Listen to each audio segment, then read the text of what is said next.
Tantor Audio, a division of Recorded Books, presents Goodwives, Image and Reality in the Lives of Women in Northern New England, 1650 to 1750, by Laurel, Thatcher, Ulrich.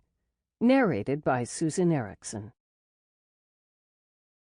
Here lies a worthy matron of unspotted life, a loving mother and obedient wife, a friendly neighbor, pitiful to poor, whom oft she fed and clothed with her store. To servants wisely awful, but yet kind, and as they did, so they reward did find. A true instructor of her family, the which she ordered with dexterity. The public meetings ever did frequent, and in her closet constant hours she spent. Religious in all her words and ways, preparing still for death till end of days. Of all her children, children lived to see, then dying, left a blessed memory. Anne Bradstreet, 1643. Preface. In 17th century New England, women of ordinary status were called goodwife, usually shortened to Goody, as in Goody Prince or Goody Quilter or Goody Lee. The title of this book deliberately puns on that term. To write about good wives is to write about ideals. To write about good wives is to write about ordinary women living in a particular place and time. I have tried to mediate between the two concerns, to explore values and at the same time to describe and to celebrate lives. The title consciously echoes Alice Morse Earle's Colonial Dames and Good Wives, Boston, 1895, honoring an early generation of women's historians who skillfully practiced what later scholars dismissed as pots and pans history. My emphasis on good wives betrays a propensity to search for normative elements in a history from which the time of Hawthorne has been dominated by outcasts and witches. Listeners will find little about Anne Hutchinson or the devil in this book.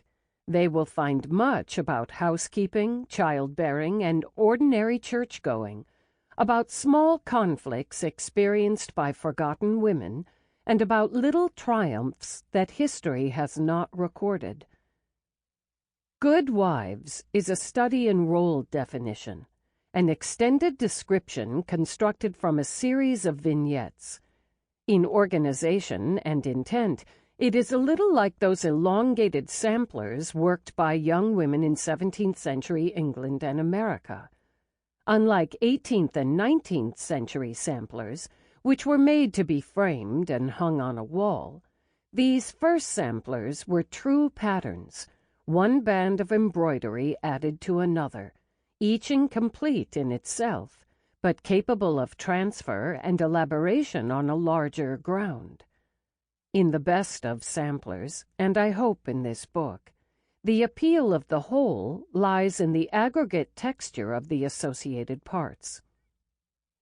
I have written about northern New England because that is where I live, and the tedious sifting of sources necessary for such a project was therefore possible, but I make no special claim for the region's uniqueness or cohesiveness.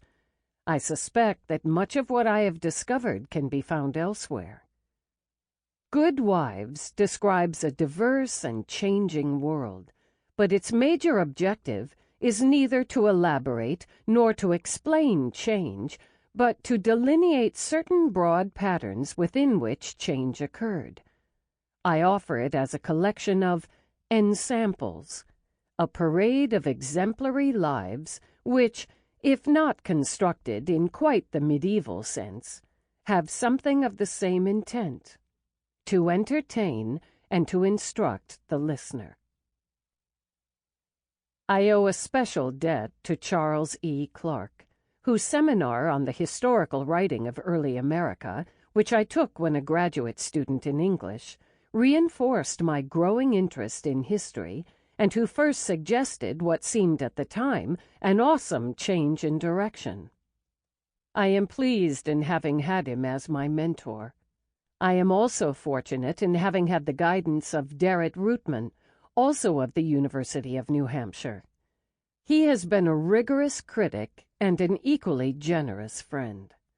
For moral support and good ideas, I am indebted to other colleagues at UNH, Karen Andresen, Robert Mennel, Judith Silver, Steve Cox, Ray Wilbur, Ron Lettieri, Chuck Weatherall, and Stuart Wallace, all of whom have read and commented on portions of the manuscript. Mary Ryan offered helpful criticism of an article from which several chapters grew. Mary Maples Dunn generously read and responded to a late version of the manuscript. Claudia Bushman has continuously shared her appreciation of the ordinary. I thank all of these friends and critics without blaming any. I would like to thank the directors of the Essex Institute in Salem and the Massachusetts Historical Society in Boston for permission to quote from unpublished manuscripts in their collections. I am also grateful to Irene Norton of the Essex Institute, Elizabeth Newton and Mary Conley of the Ipswich Historical Society, Elizabeth Barker and Margaret Kimball of the Warner House in Portsmouth, New Hampshire, Susan DeVito of the Lady Pepperell House at Kittery Point, Maine, Mrs. Everett Billings of Kittery Point, and the Reverend Mr. James Christensen of South Berwick, Maine, for special assistance in locating materials. The Woodrow Wilson National Fellowship Foundation and the Frost Fund, University of New Hampshire, provided more than kind words for which I am grateful. My children offered equally tangible support. Carl cooked, Melinda cleaned, Nathan typed, Thatcher washed dishes, and Amy kept quiet when it really mattered. My husband Gail did all of that, and then bolstered my self-confidence by staying awake when he read the final revision. Neither of my parents has read the manuscript, though both have contributed to it in specific ways. Dad was probably startled when I called him long distance one afternoon to chat about cows. Hearing him talk about the relationship between butterfat and pasture and describe how his mother helped with the milking made the agricultural past seem less remote. It is a great sorrow to know he will not see the finished book. Mother's contribution is only partly acknowledged in the dedication. Certainly I resisted her early lessons in housekeeping, but I have never forgotten the history lessons she didn't know she was giving, the stories that came with the pickles and the currant jelly, the rides up to Teton past the sugar factory, and especially the visit to Grandma Harrison and the other elderly women of our town. The salt of the earth, she called them, and I have not forgotten it. Laurel Thatcher Ulrich. Durham, New Hampshire, and Idaho Falls, Idaho, April 1981. Introduction. On Tuesday morning she had risen in good health, but before dinner, seized with what felt like a gas pain in her chest, she had gone to bed.